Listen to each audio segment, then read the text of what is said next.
Stop the war. Lot is at stake. Banyak hal yang dipertaruhkan.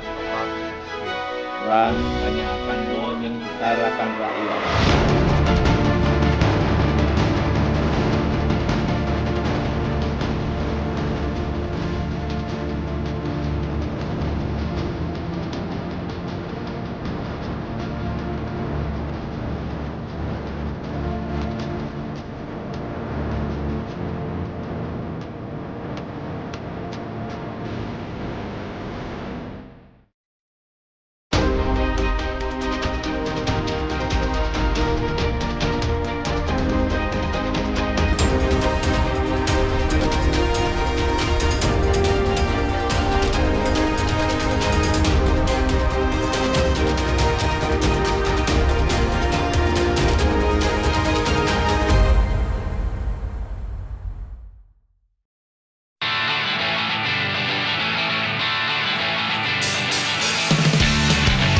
Ini pukul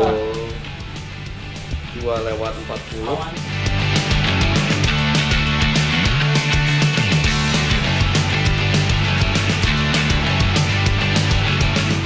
Kalau kemarin kita sudah mengenal lebih jauh nih, berkenalan lebih jauh dengan Komando Operasi Khusus TNI, sekarang tim cerita militer memiliki kesempatan emas dan langka mengikuti agenda Kopsus TNI mengamankan perhelatan G20 ke-17 di Nusa Dua Bali pada tanggal 15 sampai 16 November 2022. G20 sendiri merupakan forum internasional di bidang ekonomi dan pembangunan yang beranggotakan 19 negara utama dan juga Uni Eropa. Tentunya momen ini menjadi sangat berharga sekali karena di sini Indonesia pertama kalinya memegang presidensi Group of 20 yang mengangkat tema Recover Together, Recover Stronger. Dan G20 ini memiliki banyak sekali manfaat untuk Indonesia, mulai dari sektor ekonomi, pariwisata, industri, dan berbagai sektor lainnya. Sekarang pukul 5:30 pagi, tim cerita militer sudah tiba di Bandara Halim Perdana Kusuma untuk segera menuju ke Bali, Nusa Dua bersama dengan pasukan yang lainnya. Pergerakan personel ini tidak hanya melalui udara saja, melainkan lintas laut juga menggunakan KRI dan juga jalur darat menggunakan mobil. Saya Jenggalu Kinantan, selamat datang di Cerita Militer episode Komando Operasi Khusus TNI Spesial Konferensi Tingkat Tinggi G20. Tak terasa, perhelatan puncak konferensi tingkat tinggi G20 sudah di depan mata. Berbagai persiapan sudah dilakukan secara maksimal untuk menyambut G20, termasuk di bidang keamanan dan juga evakuasi. Sebanyak 14.351 personel dikerahkan TNI untuk pengamanan KTT G20. Tentu, jumlah ini termasuk para prajurit terbaiknya yang tergabung dalam pasukan khusus Komando Operasi Khusus TNI.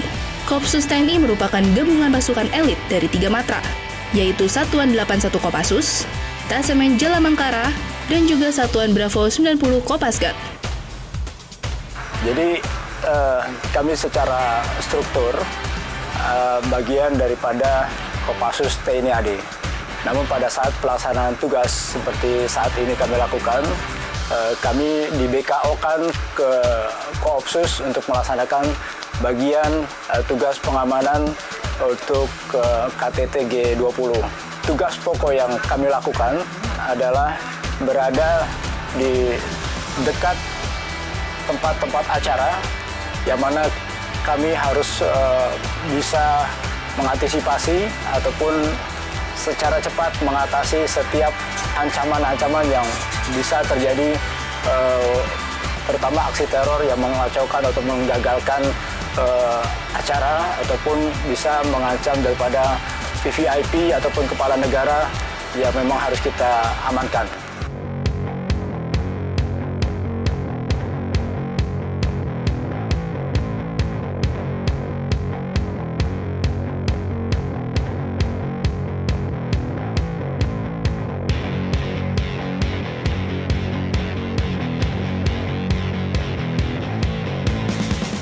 Dalam perhelatan G20 ini, Denjaka dilibatkan dalam pengamanan VVIP G20, di mana jumlah personel yang dilibatkan dalam G20 ini adalah sebanyak 146 personil yang terdiri dari beberapa satgas.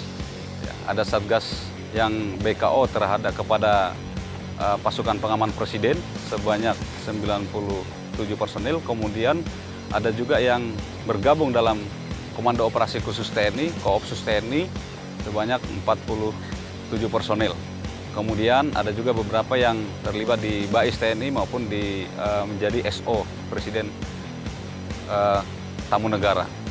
Kemudian untuk perlengkapan dan persenjataan yang dilibatkan dalam kegiatan ini juga kita siapkan dengan maksimal. Seperti contoh kita lihat di belakang saya ini adalah ada beberapa unit Sea Raider ini yang tergabung dalam Satgas Komando Operasi Khusus TNI. Ada beberapa Sea Raider, kemudian jet ski dan rubber boat juga kita siapkan. Tentunya dengan perlengkapan persenjataan, perorangan maupun tim yang ada.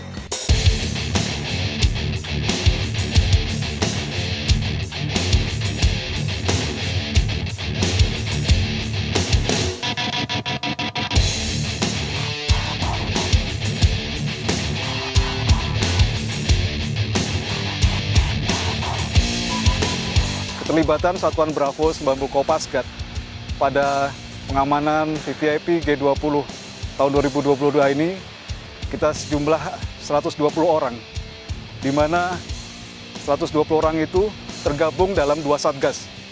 Yang pertama adalah Satgas Intel sejumlah 40 orang, kemudian Satgas Pasus, di mana kita BKO di Koopsus TNI bersama satuan khusus lainnya sejumlah 80 orang.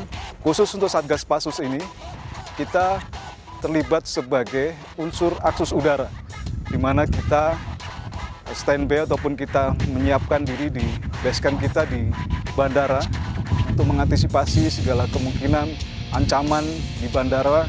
Maka kami akan siap untuk bergerak jika terjadi sesuatu ancaman ataupun insiden yang mengancam keamanan dari VVIP tersebut di bandara.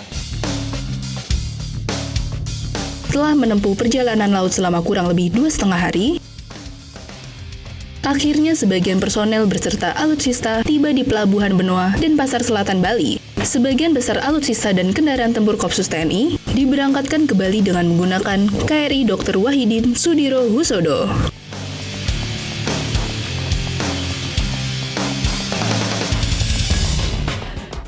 Agar dapat melakukan debarkasi atau penurunan alutsista dari KRI ke darat, diharuskan untuk menunggu pasang air laut. Hal ini dikarenakan agar pintu kapal dapat sejajar dengan daratan, sehingga proses debarkasi alutsista akan lebih mudah dilakukan. Jadi KRI WSH ini kapal bantu rumah sakit, kita unsurnya Koarmada 3, kebetulan kita juga terlibat dalam G20, kita sebagai unsur angkut di BKO Kolin Lamil, Jakarta. Kemarin kita sudah melaksanakan embarkasi material, baik dari Pas Pampres maupun dari Koopsus. Ada beberapa ranpur yang kita embarkasi atau kita naikkan ke kapal. Kemudian ada peralatan IPP set, punyanya Koopsus dan Pas Pampres. Kemudian kita bawa ke Benoa ya untuk didebarkasi material maupun personil. Kemudian kita nanti akan lanjut BKO ke Satgasla, BKO ke Koarmada 2 tergabung dalam Satgasla. Kebetulan KRI WSH ini tergabung dalam Subsatgas Bantu. Jadi nanti KRI WSH juga mendukung atau standby evakuasi medis. Sebelum memulai rangkaian kegiatan pengamanan KTT G20 di Bali, sebanyak 3.700 personel TNI dan juga Polri melaksanakan apel gelar pasukan pengamanan VVIP G20 di lapangan Niti Mandala yang berlokasi di Renon, Denpasar. Tidak hanya itu, alutsista dan kendaraan listrik berbasis baterai yang akan digunakan saat perhelatan KTT G20 nanti juga dikerahkan dalam apel gelar pasukan.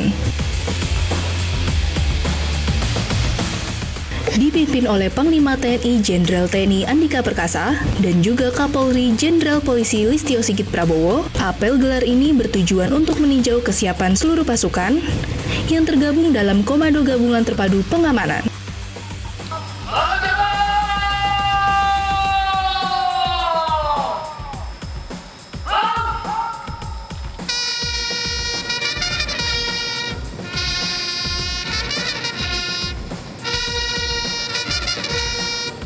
Menteri Koordinator Bidang Kemaritiman dan Investasi, Luhut Binsar Panjaitan, juga hadir untuk meninjau pasukan secara langsung. Besok pagi jam 7.30, semua Satgas sudah masuk kedudukan di tempat tugasnya masing-masing. Walaupun kita masih jauh, tapi memang kita akan masuk. Karena apa? Karena saya yakin kita membutuhkan waktu untuk mengenali tugas masing-masing. Apabila terjadi apa, harus dibawa kemana, dan seterusnya. Ya.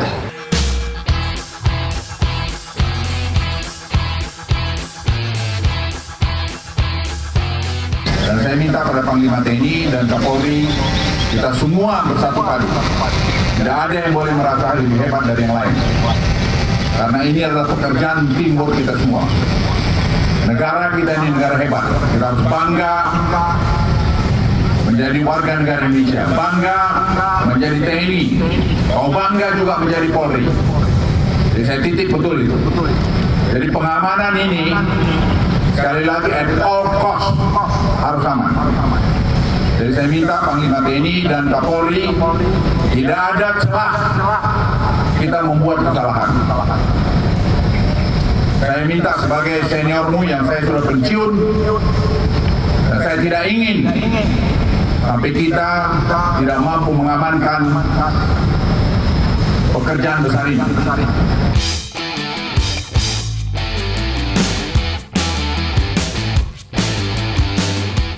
Setelah melaksanakan apel gelar pasukan, Panglima TNI langsung meninjau kesiapan Satuan Tugas Udara beserta alutsistanya di Pangkalan TNI Angkatan Udara, I Gusti Ngurah Rai. Satgas Udara TNI sendiri mengerahkan 2 pesawat tempur F-16, Sukhoi 27, dan Sukhoi 30. Sebanyak 13 helikopter juga turut dikerahkan, antara lain 6 helikopter Angkatan Udara, 5 helikopter Angkatan Laut, dan 2 helikopter Angkatan Darat.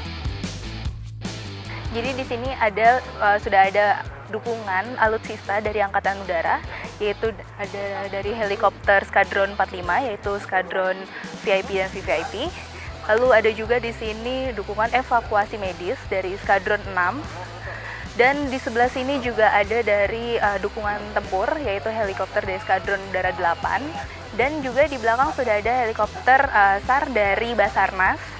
Gak cuma dari Angkatan Udara saja, tapi ada juga dukungan udara lainnya dari Angkatan Darat dan juga Angkatan Laut, yaitu dari Pus Penerbal dan juga Pus Penerbat.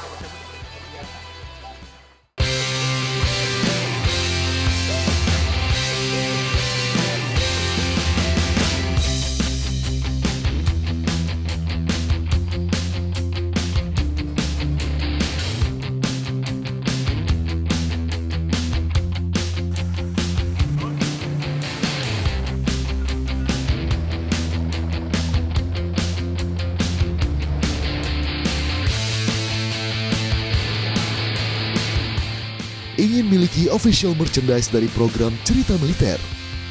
Jawab pertanyaan berikut. Tulis jawabanmu di Instagram @CeritaMiliter_KompasTV.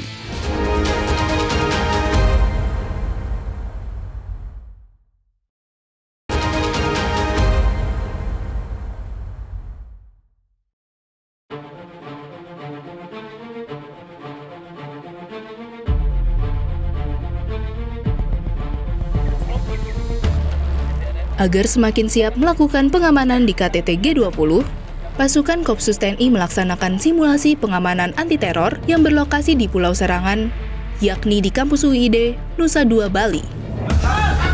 Nantinya, pasukan akan melakukan gladi terlebih dahulu di siang hari, yang bertujuan untuk mengenali wilayah pengamanan masing-masing personel. Setelah itu, baru simulasi sesungguhnya akan dilakukan pada malam hari.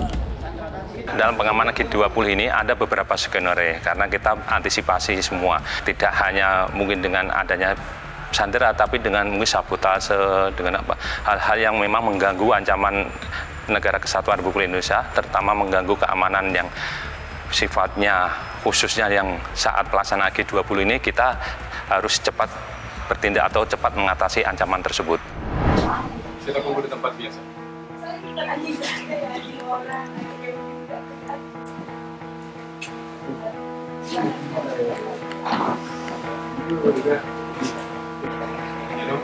Oke. Sebelah kanan. Sebelah kanan. Untuk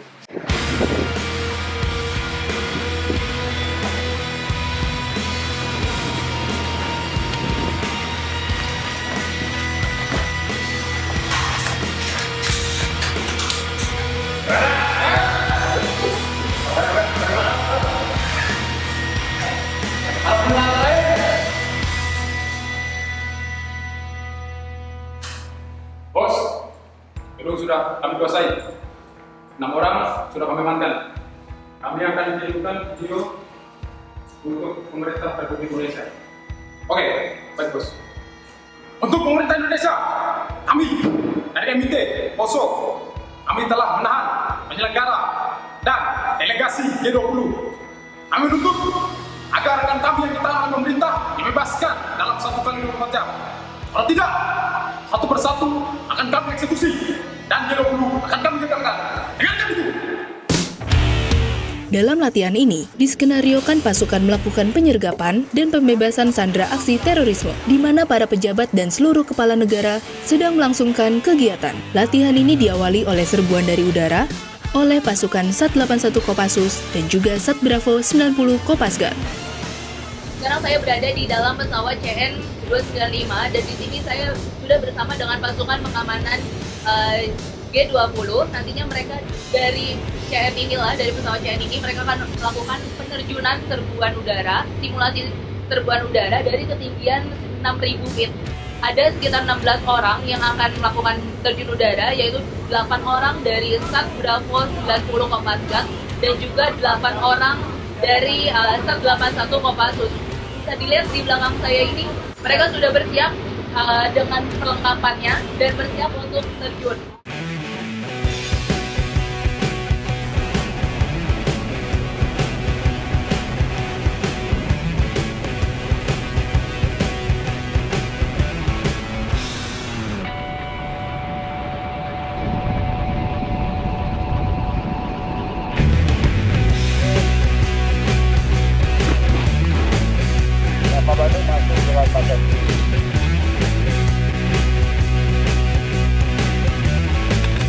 Setelah tim serbuan udara mendarat, pasukan langsung menuju gedung untuk melakukan penyergapan.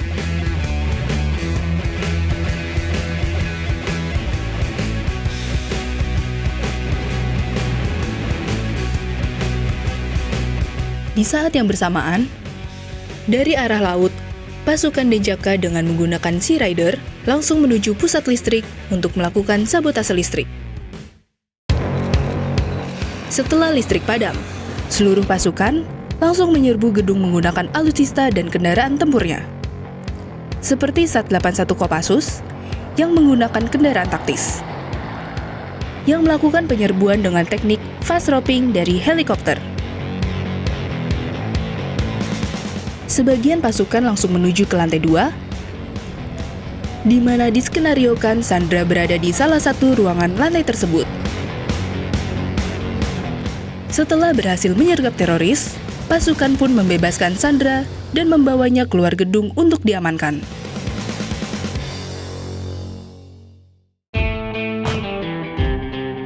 Tiba waktunya bagi seluruh pasukan khusus untuk melakukan simulasi penanggulangan teroris di malam hari.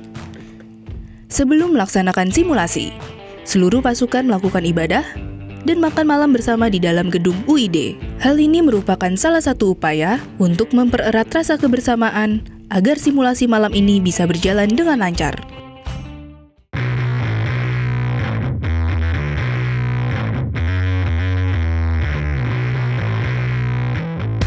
tingkat kesulitan simulasi di malam hari tentu lebih tinggi dibandingkan dengan siang hari.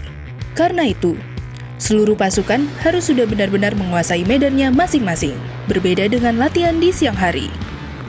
Malam ini pasukan melakukan simulasi dengan peluru basah, seperti kejadian yang sesungguhnya.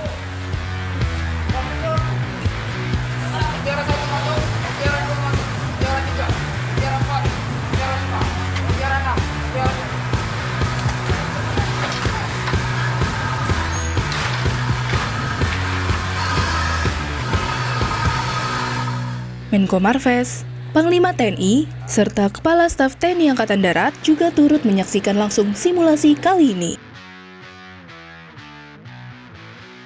2 hari untuk survei untuk besok yang kita teliti pelan-pelan saja, yang penting teliti, sehingga kalau yang di Afrika benar-benar mengetahui di mana Candi Borobudur tempat acara, di mana kamar dari kepala negara, di mana apalagi yang sifatnya mungkin bisa terjadi insiden, ya.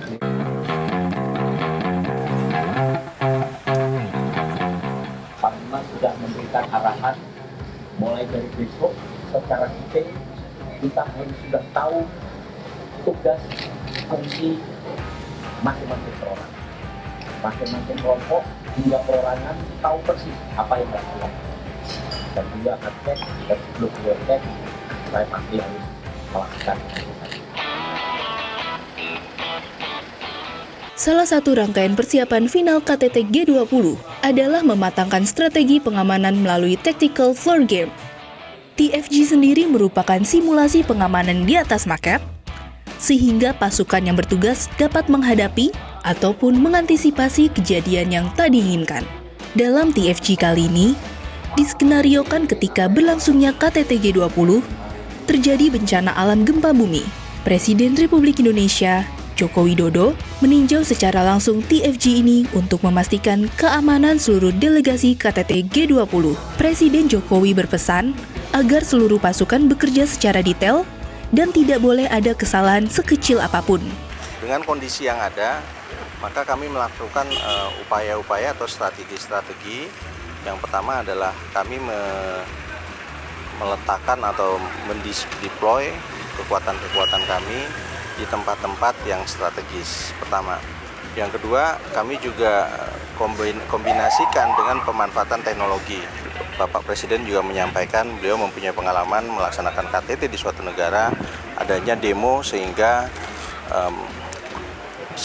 lalu lintas tidak atau perjalanan para peserta tidak bisa melalui jalan yang harus dilalui misalnya. Evakuasi dari para pemimpin ini tidak bisa dilakukan melalui jalanan biasa misalnya jalanan darat. Maka kami juga sudah mengupayakan evakuasi lewat laut, di mana kami sudah menyiapkan satu kapal KRI Surabaya yang juga merupakan kapal markas kami, juga ada kapal Wahidin, kapal rumah sakit. Di kapal rumah sakit itu memiliki kemampuan bahkan sampai ke tingkat bedah. Jadi manakala terjadi itu gempa maupun gangguan-gangguan yang di darat sehingga para kepala negara ini tidak bisa melalui jalur pada umumnya lewat darat, maka kami bisa melaksanakan evakuasi lewat laut. Pada saat mereka sudah berada di kapal-kapal tadi, maka mereka akan kita bawa escape dari daerah wilayah Pulau Bali ini atau Apurva, di mana di dalam perjalanan juga kita kapal-kapal tersebut akan dilakukan tapir oleh kapal-kapal perang.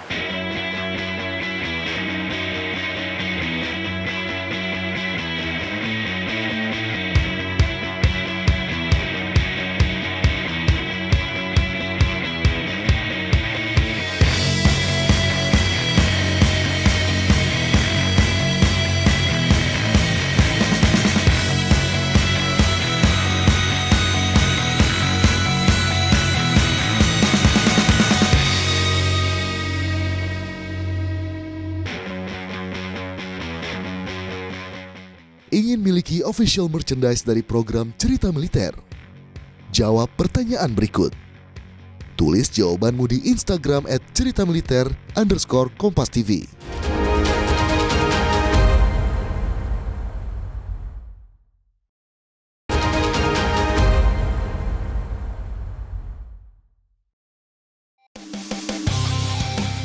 Mendekati puncak KTT G20, Panglima TNI melakukan inspeksi final dengan mengecek detail pengamanan Satgas di seluruh venue KTT G20, seperti di Hotel di Apurva Kempinski,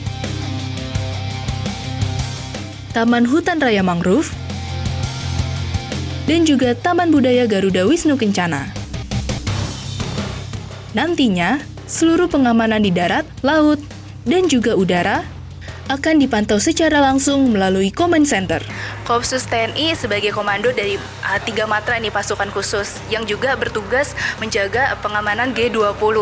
Bagaimana Bapak melihat kesiapan dari pasukan khusus ini, Pak? Jadi pertama-tama memang mereka itu kan harus mendapatkan feedback dari kami. Maksudnya info. Karena kami di sini di posko yang kemudian benar-benar memonitor semua perkembangan. Kami di sini punya alat monitoring misalnya posisi kapal. Jadi semua kapal selama dia menggunakan Automated Identification System atau AIS, maka kita bisa tahu. Dan nanti misalnya ada trouble segala macam ketahuan, ya. Nah, sehingga kita bisa menginfokan ke Satgas Pasukan Khusus. Jadi semua diawali dari sini. Kita bisa menginfokan dari CCTV yang kita punya akses ke CCTV yang dimiliki oleh pemerintah provinsi, juga kepolisian, tapi kita juga kan menggelar. Ada 137 CCTV yang kami gelar sendiri, khusus untuk ini. 137. Di mana saja, Pak? Itu di seluruh tempat acara termasuk rute. Oke. Dan kekhususannya adalah semua CCTV itu PTZ. Pan tilt zoom, jadi bisa digerakkan dari sini. Jadi bukan hanya statis. Jadi di titik itu kita mau zoom in, zoom out, geser kanan, kiri bisa. Oke, siap. Jadi awalnya dari posko ini. Awalnya dari posko. Dari posko ini semua informasi yang kita berikan ke Satgas Penindak Pasukan Khusus. Kalau untuk lokasi-lokasinya sendiri, Bapak, untuk standby. Lokasi mau saya tunjukin ya? Boleh, siap. Oke. Coba kita tampilkan posisi pasukan khusus yang di Apurva.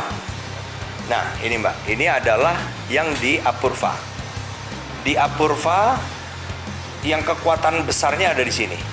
Karena apa? Karena kita nggak ingin, kita kan menggunakan beberapa kendaraan. Kendaraan tempur berlapis baja yang pasti akan memakan space. Makanya kita taruh agak jauh di sini. Nah, ini kekuatannya, ada 52 orang dengan semua fasilitas kita. Nah, kemudian kita taruh sniper juga, Mbak. Sniper ini dari pasukan khusus, Mbak. Dari pasukan Iya, sudah digelar khusus sudah. Ada 2 titik di sini. 3 titik sebenarnya dengan di sini. Masing-masing 2. Nah, khusus di sini ada juga tim respon. Jadi tim respon yang bukan sniper. Jadi selain sniper ada juga tim aksi khusus yang tugasnya merespon apabila diperlukan untuk melumpuhkan, misalnya, kan tugasnya itu. Nah, kemudian di sini offshore, kita menggunakan RIP atau kapal yang kapal karet tapi yang lebih besar. Di sini ada 30 orang. Di situ oleh tim aksi khusus dari Denjaka yang maritim, karena memang spesialisasi mereka di laut. Nah, ini juga ditaruh di situ seandainya memang ada misalnya penetrasi tiba-tiba dari arah laut, perairan menuju ke sana, secara tiba-tiba kita punya garda terdepan untuk mencegah atau bahkan menangani. Terus yang di lokasi, Mbak tahu ini adalah tempat acara. Candi Ballroom itu di sini, Mbak. Tempat leaders meeting, leader board untuk meeting para kepala negara itu di Candi Ballroom di sini. Di sisi sebelah sebelah timur ya.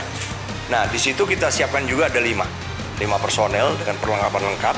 Siapa tahu juga ada dinamika yang membutuhkan kita untuk melumpuhkan, yang mengancam kepala negara. Nah, kemudian ada 8 orang, itu kita standby-kan, ini helipad, Mbak.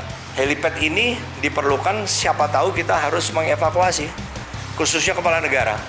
Kita sudah standby-kan 1 di sini, heli, sehingga begitu ini anytime, maksudnya posisinya sudah di situ. Sehingga apabila diperlukan kita mengevakuasi kepala negara dari Candi Ballroom, kita keluar ke jalan besar, kita antar ke helipad. Di sini 8 orang dari pasukan khusus juga sudah siap untuk memandu heli dan memastikan pendaratan heli take off itu nggak ada yang ganggu karena mereka menguasai helipad ini. Tidak hanya di Apurva Kempinski saja, pasukan khusus beserta alutsistanya juga ditempatkan di beberapa titik venue lainnya, yaitu di Garuda Wisnu Kencana dan Taman Hutan Raya Mangrove. Pemilihan penempatan titik pasukan khusus ini bertujuan untuk memudahkan personel bergerak dari tempat standby ke lokasi kegiatan KTT G20. Peninjauan lokasi dan kesiapan pengamanan oleh Satgas terus dilakukan Panglima TNI secara detail dengan mengunjungi langsung pos-pos Satgas pengamanan KTT G20, baik yang berada di sekitar venue ataupun yang ada di dalam venue, tak terkecuali di lokasi tempat berkumpulnya para kepala negara untuk melakukan pertemuan, yakni di Candi Ballroom. Oke, disinilah venue utama dari penyelenggaraan KTT G20 tahun 2022, yaitu di Apurva Kempinski, Nusa Dua, Bali. Di tempat inilah nanti seluruh kepala negara anggota dari G20 akan datang untuk melangsungkan pertemuan dan rapat terkait G20.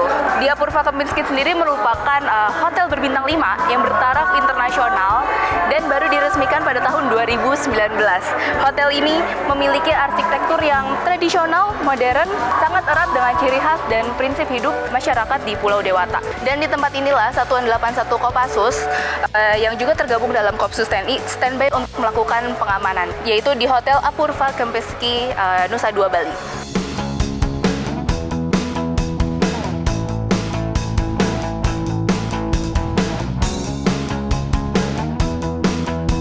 Menjelang hari H G20 ini kami melaksanakan pengamanan yang kami lebih perketat lagi karena di samping itu kita harus menjaga atau mengantisipasi baik ancaman dari dalam maupun dari luar karena kegiatan ini merupakan kegiatan yang sangat krusial karena ada beberapa negara-negara besar yang tergabung dalam G20 ini.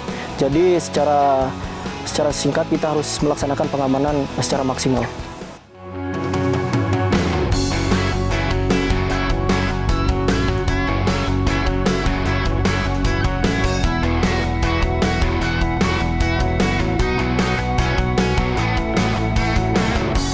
Jadi kita melaksanakan koordinasi dengan Panglima TNI maupun atasan kami itu secara terbuka melalui radio HT. Kemudian kami bisa memonitoring apa saja kegiatan dari yang dilakukan selama kegiatan G20 tersebut.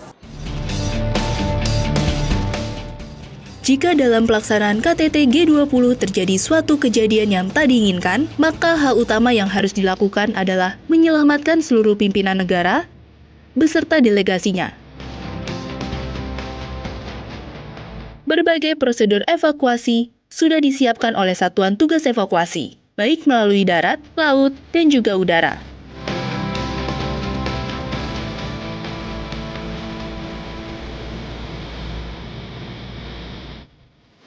Persiapan kami sudah kita rencanakan dari setahun yang lalu. Dari perencanaan, kemudian kita melaksanakan persiapan, bahkan kita sudah melaksanakan tabletop exercise maupun tactical program seperti yang kita laksanakan dengan dihadiri oleh Presiden Republik Indonesia. Dan itu tidak dilakukan oleh TNI saja, tetapi juga kita melibatkan kepada instansi terkait. Dalam hal ini ada BPBD, BMKG, Basarnas, untuk terlibat langsung dalam kegiatan dari tahap persiapan, perencanaan, sampai dengan latihan-latihan yang kita lakukan. Hasil latihan itu kita coba di lapangan.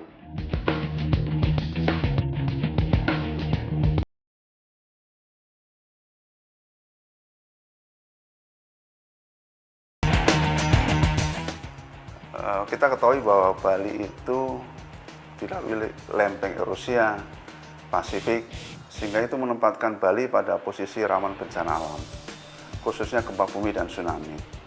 Nah, tentunya skenario yang diberikan oleh BMKG dalam hal ini, yaitu tentang adanya gempa bumi yang dilanjutkan dengan tsunami.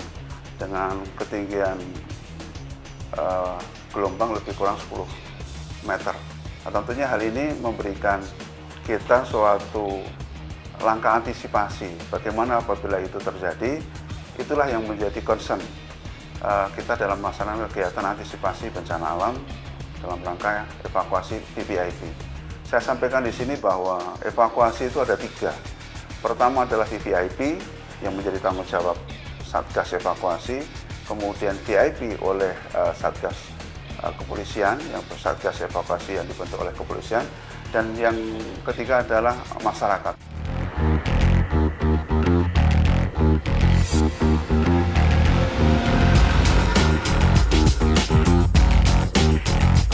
Baik, jadi memang di bulan November ini merupakan bulan yang sebenarnya sangat sulit untuk melaksanakan prediksi cuaca, karena di bulan November inilah terjadi perubahan arah angin dari angin timuran yang berasal dari Australia berubah ke angin baratan, sehingga kondisi cuaca memang untuk membuat perakiraannya menjadi bulan yang paling sulit. Tetapi kami sudah mengoptimalkan seluruh radar cuaca yang berada mulai Jawa Timur sampai Bali, Nusa Tenggara untuk selalu dalam kondisi siaga dan beroperasional. Kami juga menambahkan peralatan automatic weather station di lokasi-lokasi. Kemudian juga jika memang pada saat pelaksanaan nanti ternyata berpotensi untuk hujan, maka kami juga berkoordinasi dengan BNPB, dengan BRIN untuk menyiapkan tim TMC.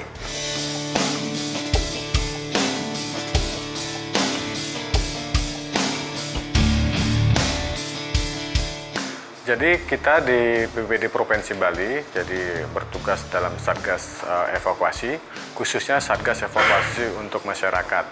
Selain kami standby di Posko Puja Mandala, kami berkoordinasi dengan teman-teman kami di kabupaten kota, bahwasanya mereka standby 24 jam di posko kantor masing-masing.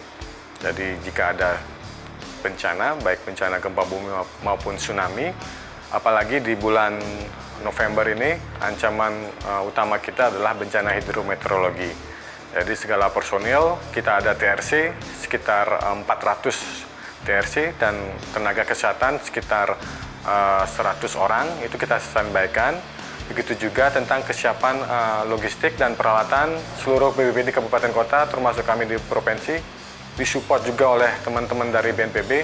Kita siap untuk menyambut perhelatan KTT Presidensi G20 di Provinsi Bali.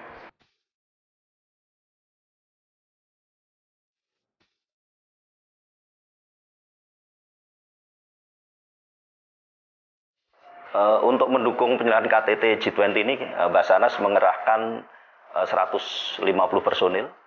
Kemudian kami juga mengerahkan 2 unit heli SAR dengan spesifikasi untuk evakuasi medis.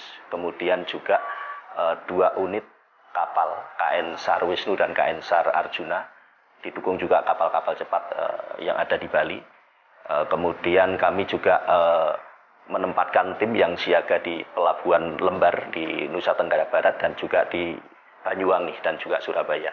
Di samping itu juga kami didukung juga oleh rekan-rekan dari potensi SAR, dari rekan-rekan relawan SAR dan lain sebagainya yang siap kami kerahkan apabila dibutuhkan untuk membantu evakuasi secepatnya.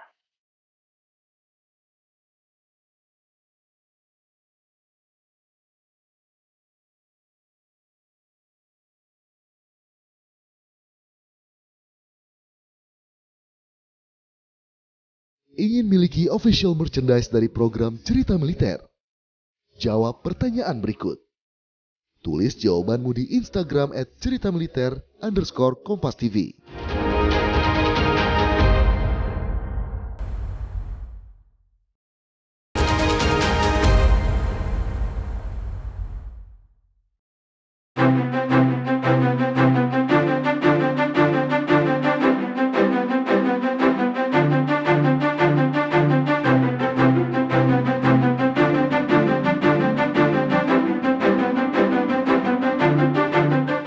Sejak tanggal 10 November 2022, beberapa delegasi dari negara lain sudah tiba di Indonesia untuk menyambut puncak acara KTT G20 pada tanggal 15 hingga 16 November 2022. Sebanyak 17 orang kepala negara hadir di puncak KTT G20 ini. Sedangkan Presiden Rusia, Meksiko, dan Brazil tidak dapat menghadiri KTT G20 ini. Namun, ketiganya diwakilkan oleh Menteri Luar Negeri masing-masing negara. Beberapa isu yang menjadi topik utama di forum ini adalah arsitektur kesehatan global,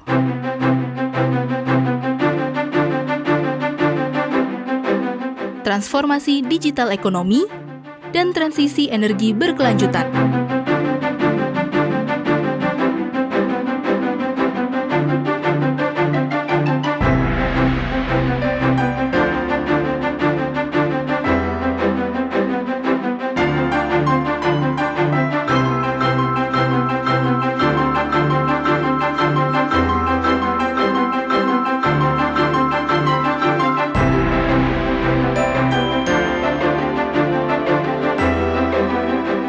Tentunya perhelatan KTT G20 ini menjadi momen yang amat penting bagi Indonesia dan juga dunia.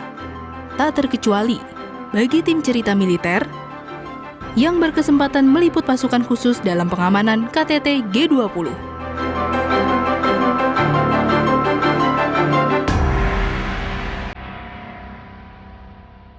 Perkenalkan, nama saya Victor Hitler Siagian, saya produser program cerita militer. Nama saya Jenggalu Kinantan, saya tim kreatif dari program cerita militer. Perkenalkan, nama saya Muhammad Agriawan Ansali, saya adalah kreatif di program cerita militer. Saya Galang, production assistant di program cerita militer. Perkenalkan, nama saya Franz, kamera person, program cerita militer. Nama saya Duyanto, saya sebagai kameramen di cerita militer Kompas TV. Perkenalkan, nama saya Rizal Wahyu Saputra, saya kamera person di cerita militer program Kompas TV.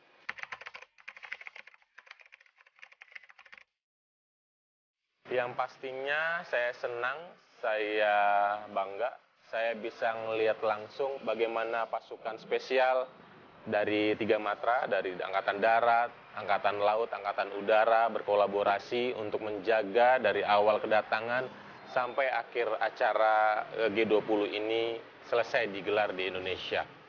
Rasanya bisa meliput perhelatan G20 itu sesuatu yang luar biasa sih.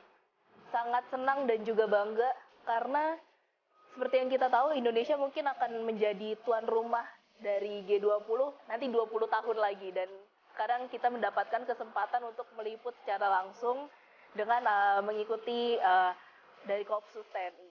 Sebuah privilege atau kesempatan yang sangat berharga karena di sini teman-teman baik tim produksi maupun tim support mendapatkan kesempatan yang mungkin tidak akan terulang kembali.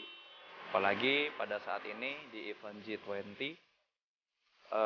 kita berkesempatan mendapatkan privilege untuk meliput langsung Kopsus TNI. Rasanya meliput G20 tentu senang dan bangga ya, karena ini merupakan salah satu upaya dari kita juga untuk berpartisipasi dalam acara G20 kali ini, bisa melihat langsung pengamanan dari rekan-rekan TNI, tentu suatu kebanggaan bagi saya sendiri dan tim untuk bisa meliput ke acara sebesar ini.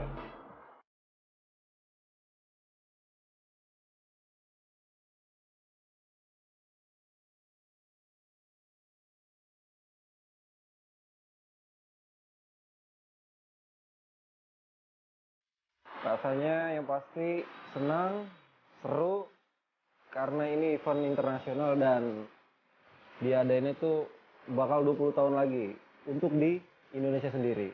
Suatu kebanggaan bisa ngeliput pengamanan G20 karena nggak semua orang bisa ngeliput ini.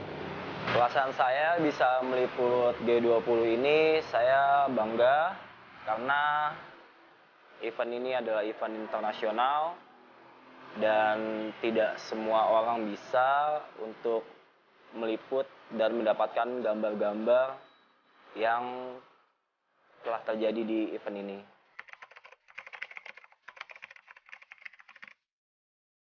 Pada saat kita meliput latihan Gultor di UID di malam hari, latihan serbuan dari 3 Matra, saya waktu itu lagi bersantai nih, karena mengiranya belum terjadi apa-apa.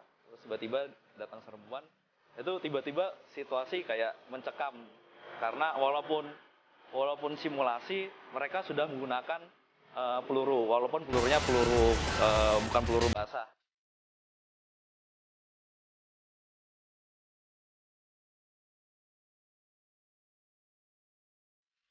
Pengalaman berkesannya itu waktu di Lat Gultor, karena kita bisa melihat aksi dari pasukan elit kita dan bisa berkenalan sama pasukan elit kita seperti Kopassus, Denjaka, dan Sat Bravo. Hal berkesan yang saya rasain itu saya bisa secara langsung meliput pasukan-pasukan elit dari TNI, yaitu Kopassus, Sat Bravo, dan Denjaka.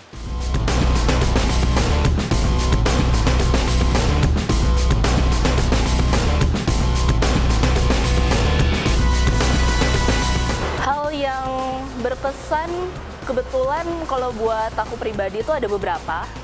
Mulai dari berhasil bisa mewawancarai Panglima secara langsung khusus untuk perhelatan G20 ini sendiri. Bisa melihat seluruh pasukan khusus mengamankan perhelatan G20 itu sendiri. Kami bisa tahu secara detail pasukan spesial ini, pasukan TNI berada di mana. Kami bisa mengetahui pergerakan mereka dari mana, dan tidak semua orang tahu pengamanan itu, posko masing-masing, dan kami boleh tahu.